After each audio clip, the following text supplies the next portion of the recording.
Welcome back to Brilliantly Different, the podcast where autistic voices lead the conversation. Your hosts today are Charlie and Antonia. And that's me.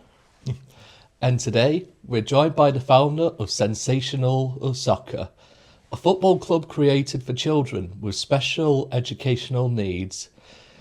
This started from a personal journey. Welcome to the podcast. Thanks. Hi. Okay, so let's get started. So can you tell us your name and what you do? Yep, so my name's Michael and I'm the owner and lead coach of Sendsational Soccer.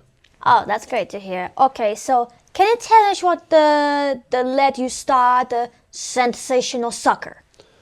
Yeah, so I have a son, Alex, who is autistic and has ADHD. Oh, you got autistic. He is, yeah. And we took him to a dodgeball club where he was made to feel a little bit unwelcome, just sort of like because of how his personality is. And when we were driving home from it, I just said to my wife, look, I've wanted to do something in football for a long time. So I'm going to set up my own club so him and other children like him have somewhere they can go and enjoy themselves and be themselves. That's nice to hear it. What was your experience like before you started the club? Football wise, I've played football all my life for different teams, and like I say, with having Alex who's got autism and ADHD, for years we've obviously had that experience with him and the different challenges that can present. What teams did you play? So I played for Hyde United Juniors for a long time, Accrington Stanley as well. Oh, cool. What challenges did your child had to face in sport? Being made to feel welcome, the main thing. Somewhere where he could be himself and not be judged by other people and other parents there. And like I say, somewhere he can fit in and be happy and be himself. What was like that spark that made you realise that something needed to change? Seeing how unhappy he was at not finding somewhere he could go. And then we just sort of asked in a few Facebook groups if people would be interested in this group coming about. And then loads of people commented on that saying they love it. And just seeing that how many people felt in the same position we did, where you're not supported and not made to feel welcome. So we just thought, let's give it a go. Okay, so how did you get started? So I did my level 1 coaching badge. Like I said, we just got about asking on Facebook, seeing if people were interested. Contacted a load of places locally to see somewhere where we could host it, where we could have them. And then we just had an open day. So the first session, we just said it's free for everybody. People want to come along, great, and if we all got 5 people there, then we all got 5 people and see how it goes, and then from there it's just continued to grow and grow, really. All right, so what was the session like? So when we started, so the first session, like I say, the open day, there was maybe about 18 children came, and then the first proper session we ran after that, I think there was only 4, but we just made to, even though there was so few there, just made sure that they all had a good time and had lots of fun and enjoyed it and tried to make it so they wanted to come back. And then we've just kept growing the numbers from there and asking them to ask their friends, the schools they go to, that sort of thing, just to get more interest and more people coming. Okay, how did you feel seeing the children take part? It's very humbling and it makes us feel very proud, seeing how many are there, so from the very first session we had some come in who didn't want to come through the door and didn't want to speak to anybody because they were really nervous, and then seeing them now, one of them who'll come in without his mum now, he comes in and high fives everybody all the time, and he's the first one there, he's the first one out on the field playing, so to see that personal growth in the children, it makes us feel really proud. That definitely gets them open up to when they have some fun activities to do with football. Yeah, definitely. And what we found is because they all enjoy playing football so much, it just breaks down them barriers, so they can all come and play. And what we have is loads of different things set up. So we'll have a match going on in the field. We'll have little nets for the ones who don't want to play in that match. We've got lots of like balancing equipment and stepping stones and that sort of thing for the ones who want to play with that. And people will come in and do something for 5 minutes, go do something else for 5 minutes, and that's the whole point of it, that there's no structure saying, right, no, you have to do this now. They can just go and do whatever they want, whenever they want. And that, like I say, it breaks that barrier where it stops them having to worry about speaking to somebody or being nervous of that. They can just go and play, and that's built so many friendships from there as well now. What impact would you say has got out of the children of doing this club? Seeing them be able to be themselves. Like I said, we had a couple who've come in who didn't speak to anyone when they first came, and seeing the confidence in them now. Hearing the one who mentioned before, who was a bit nervous when he first came, he's now signed up to do a referee's course, which his mum said without having our club to build that confidence, he'd never been able to do that.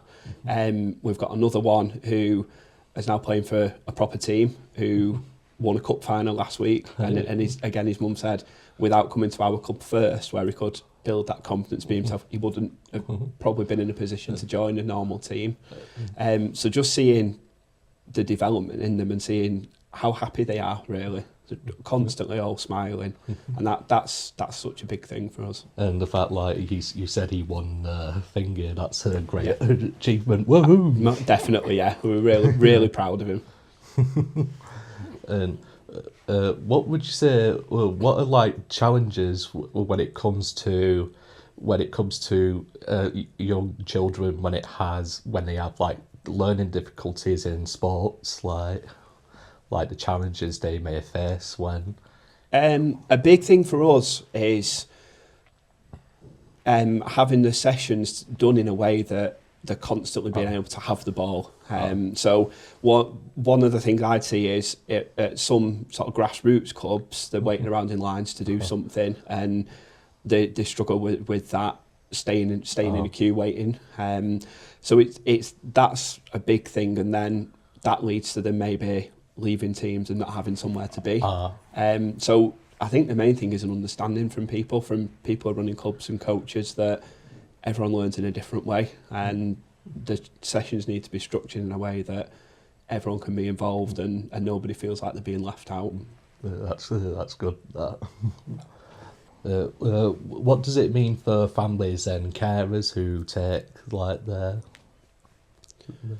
Everything, really. The amount of feedback we get from parents of saying it's done wonders for them. Like I say, the one who signed up for the referee's course, the confidence he's built, but some just saying they might go, when they're in school, they might present challenging behaviours because the school's not supporting them. So having the football club is somewhere they can come and be themselves, have fun. And there's so many friendships been built now. There's a couple of lads who see each other every day after school now. One who came, who's now playing with another one on Xbox games every night. So just seeing them friendships being built, and from me personally, from me and my wife's point of view, it's like a weight off your shoulders, knowing that actually everything can be what some might perceive as normal, that your children can go and build them friendships and have fun and enjoy themselves. Okay, is there a moment that stands for? A few different ones.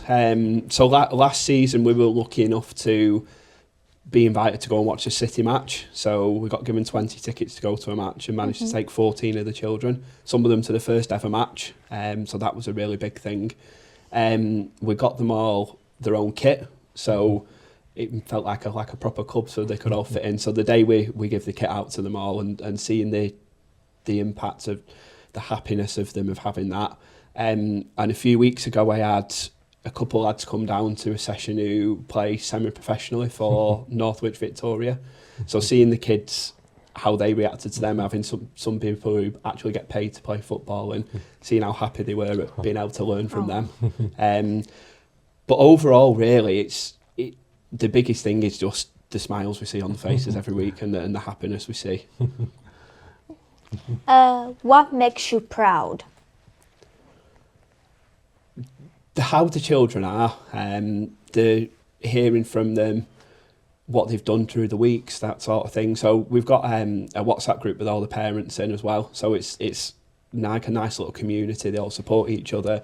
Some will ask questions about things at the schools or different things, and seeing everybody get involved to help each other. And we do, on the social media pages, we do things like what achievements the children have had. So it could be stuff at school, it could be anything. We had one who, his big thing was he'd always been worried about getting a haircut, so he'd gone and had one. So we celebrate them little things like that. So everything the children do, everything we hear from them, even what might be the smallest thing, it's all makes us so proud. You must have great funny stories that have happened like at this club. What would you say was the most funniest memory of? There is, like you say, there's so many. I think some of them are one of them's from really one of the volunteers, not even the children. So Seb, one of our volunteers, he's autistic himself. Oh, yeah. And he has a great laugh with the children and that. But so many weeks, seemingly for no reason, he'll like fall over, or he's running with the ball and slip over and stuff. And the way that all the children react to him and sort of laugh at him for it, but how he laughs back with them. I said the other week, he needs a camera on himself, because it's really funny, but it's amazing to see, like I say, how amazing he is with the children. Imagine that being on you in frame, Exactly, that's what I mean. If he's got his own little camera, we could have our own little blooper reel for him. Yeah. Who would you say is the most competitive in the group?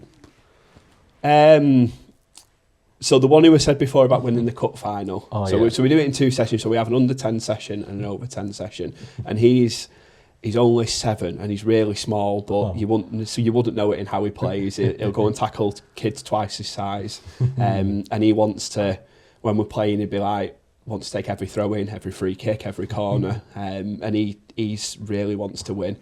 And in the older session, a few of them in that really, they're similar things. They all, even in a training match, they want to be on the winning team. But it's good because it's like healthy competition, like they sort of spur each other on. Yeah. So when one's saying you want to win, you'll get one of the others going, no, I'm going to win, and it's good seeing A bit of banter back and forth. exactly Yeah. that, yeah. And like I say, that helps in them friendships as well, building them. So yeah, it's really good. What would be your dream football team if you'd had to pick like professional footballers, if you were organising a football team with professionals? Ooh, I do a 5-a-side team, it's easier to do. So I'd have Edison in that. Well, I loved Edison when he played for City. I'd have Vincent Kompany. Oh. Yeah. Kevin De Bruyne. One of the best players I've ever seen. Messi. Just the greatest player that's ever lived, in my opinion. And Sergio Aguero. My favourite ever player. So yeah, I think that'd be a good team. Can you see any of the kids who are in the club as the next footballers like them? If they keep working hard like they are and keep developing, then they've got every chance to be able to play at good levels, yeah. How can families join in if they want to get involved? So we've got social media pages, so on Facebook, Instagram, TikTok. Most of our people join through the Facebook page, through the messenger on there. But I've got leaflets that I try and put in as many schools and different places as possible that have got my phone number and email address on. So quite a few different ways. Cool. Do you work with schools or groups? We try and get our leaflets into schools, so we don't work directly with them, but we've had a lot of people join who, like some of our children will go to schools and then other children from them schools have come along. So I have put the leaflets in as many schools as possible. A few have been really kind enough to put them in their weekly newsletters they send to parents and that sort of thing. So that's something we're still working on to sort of keep that growing as much as we can. For people who want to join in and who are curious, what would you say that makes this club so important? First thing I'd say to anyone who's curious is just come and give it a go. We've had people come who think, oh, it's not for them, and come once, and that's obviously absolutely fine. In terms of what makes it so important, it's that sort of sense of belonging and being able to see the children in an environment where they can be themselves without any judgment or anything, and being around parents and carers who know what you're going through. I wouldn't say are in the same boat, because everyone's approach to things, everyone's experiences are completely different, but they're coming from the same point of view and understand it, and being able to be in that environment where you can have that support network around you. And like I say, most importantly, seeing your children happy. Yeah. What are your goals and achievements that you hope to accomplish in the future for this club? It's just to keep growing it and keep supporting as many children as we can. We're constantly trying to get like more people joining up. We've got, I think last week we had 3 children who've never been before who signed up. So just to keep helping as many as we can. And that's it really. I'm just happy to see as many children come through the door as possible and as many smiles as we can. That's great. Yeah. And we got a quick fire question, for you to answer. Yeah. So there you go, Anton. You go, Anton. Okay, Yeah. football or training, Training, right? And team play or individual skills. definitely team play. Indoor and outdoor. Outdoor, Calm and active. active, Small group or big group. big group, Fun or competition. fun. Plan ahead, go out with the flow. A little bit of both, but mainly go with the flow. Yeah. You scored all the questions. Yeah. And how can for people who want to help out, how can people get involved if they want to help out with the process? Same ways in terms of getting in touch, like through the social media, email and the phone. The more children we get coming, the more people we need to help out. But never really turn down any help. Anyone who wants to come along and help out, even if it's even if it's once a month, people can't commit to every week, then that's fine. It's a great place to be, and the people we've got helping love it. But like I said, the more people that want to come along, the better. If you had to choose a position, if you were a footballer, would you be the defender defending the goal, the post, or would you be the one like to score the football? Oh, definitely scoring. Yeah, the glory of scoring, definitely. What would you like people to understand about this course? I mean this club, and for people who struggle, just mainly to understand that everyone is different. So I always like the saying that if you've met one autistic person, you've only met one autistic person, and that even if you get 10 people who are all autistic, they could all be completely different. They could all enjoy different things. They could all do different things. They could all behave in different ways. So to have that understanding that everyone can be different. And like I said before, even if you don't necessarily work with kids who are autistic or have special educational needs, know that one day you might do, and have that understanding that they might learn in a different way, and you shouldn't judge them in terms of how they're acting or how they're behaving. And the same from a parent point of view. If you take your children to a club and you've got a child there who might have ADHD or might have autism, then just that understanding, and that they do things maybe in a different way, they learn in a different way, and that's fine. And that's what the world is. Everyone's different. It'd be boring if everyone was the same. Yeah, that's true. And since you started the club, how has your boy been doing ever since you started it? He only really likes to come when the weather's really nice and he can be outside. He doesn't like being indoors. It's too loud for him when it's indoors, which is absolutely fair enough. Yeah. But even when he's not coming, he talks about us to people in school. He stood up in a school assembly telling all the school about us. When we were first starting out and we were struggling to get some of our paperwork approved, he even wrote a letter to the Football Association telling them that they need to hurry up and do it. So he even the weeks he doesn't come, he's a big fan from even when he's just at home. He's very proud of what we're doing. So he loves it. And it seems like he's also your second manager, like when writing down, for, saying, please do this, like. Yeah. Well, some of the weeks he comes out, so we have like a star of the week every week, and some of the weeks he comes, he picks that for me. So it's really good. So it was mine and my wife's creation, but he's such a big fan, and like I say, when he does come, he loves running around outside and he's constantly telling his friends at school and things like that they should come along as well. No, that's really great. Yeah. And what are your hobbies like outside of football? So I love anything we can do, spending time as a family. So days out, love going to zoos and farms and things like that. Obviously, lots of football related things. We're going to the City match later today. But yeah, mainly stuff with the family. Listening to a lot of music. But yeah, animal things. Anything we can do animal related. The more the merrier. What would you say? What's your favourite animal? A red panda or tigers. Yeah, two very different ones, but like tigers. yeah. And my son Alex, he loves foxes. They're his favourite. And my wife's, I would probably otters. So a good variation between us. What are your son's hobbies? He loves gaming. He's really got into, he likes art at the moment. So he's doing a lot of art at school. He wants to start growing some vegetables in the garden. So we're going to start doing that over the next few weeks. But again, like I say, a lot of animal related things. He loves different experiences, things like that. That's really great. Yeah. How many teams are in the league?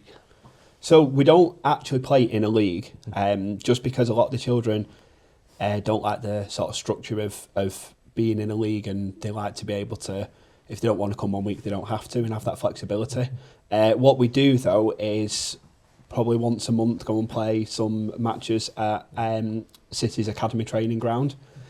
So when we go there, there's 5 or 6 other disability clubs go there, and we play like small tournaments against them, small matches against them. So when they've been there, they all get a certificate after, signed by Pep Guardiola himself. And they all absolutely love that. Every week they're always saying to me, when can we go again? When can we go again? So that's an amazing thing for them. That's really good. How important is football for confidence and the social development? Very, I would say. I think the confidence-wise, being there, being able to make friends and be around people who are quite similar to the other children that come, I think that improves the confidence. And then the development, so the friendships that they've built from coming, I think it's huge, and seeing the difference from some of them from when they first came to now in terms of how happy they are coming, the confidence in coming and things like that, and their ability of playing as well. It's amazing just being somewhere where they can be playing and having fun. How much that has improved them in so many different ways. What are the age groups for someone who wants to go into the? So we run 2 sessions. So they're on a Sunday morning. So the under 10 session is 10:15 to 11:15, but that includes children from 5 to 10. And then the older session is for 10 and over, and that's from 11:00 till 12, and that has children from 10 to 15 in it. So it's quite a broad range. Okay. What feedbacks are the parents give? So I hear a lot back from parents, all really positive, all about how it's had a massive impact in for the children in terms of not just how they are there, but how they've taken the skills they've learnt there and applying them to other parts of life. One child who's now playing for his school football team, which he's never done before. So saying that coming to our club has helped him develop that confidence to do that. But ones who are doing all sorts of things then, who have taken that confidence from there and even going playing on the street with friends they might not have wanted to play with before, or one who's signed up for the police cadets, all based off being there and how they can develop there. So all really good, all very positive from them. Is it for mixed sexes, like can it be for boys and girls, this club? Definitely, yeah. So we have majority boys, but we do have quite a few girls come as well. One in particular is she's a very feisty player. She's very small, but you wouldn't know it in how she plays. She loves slide tackling me every week when she comes and gives me a slide tackle when she gets there. So yeah, boys and girls definitely. Yeah. Sounds great. Yeah, okay. How can school and clubs and improve inclusion? Have a greater understanding, even if it's doing like little bits of like training courses. So I did some, my wife did some of our volunteers have done it about disability in football. That's all about how you can adapt your sessions to be more inclusive for people. So even if it's clubs have all their coaches do that, so they can have a bit of an understanding of what they can do, whether it's so if you've got to wait in a queue to do an activity, so if you've got a child who's got ADHD who struggles to wait in the queue, letting them have a ball all the time so they've got something to fidget with, little things like that.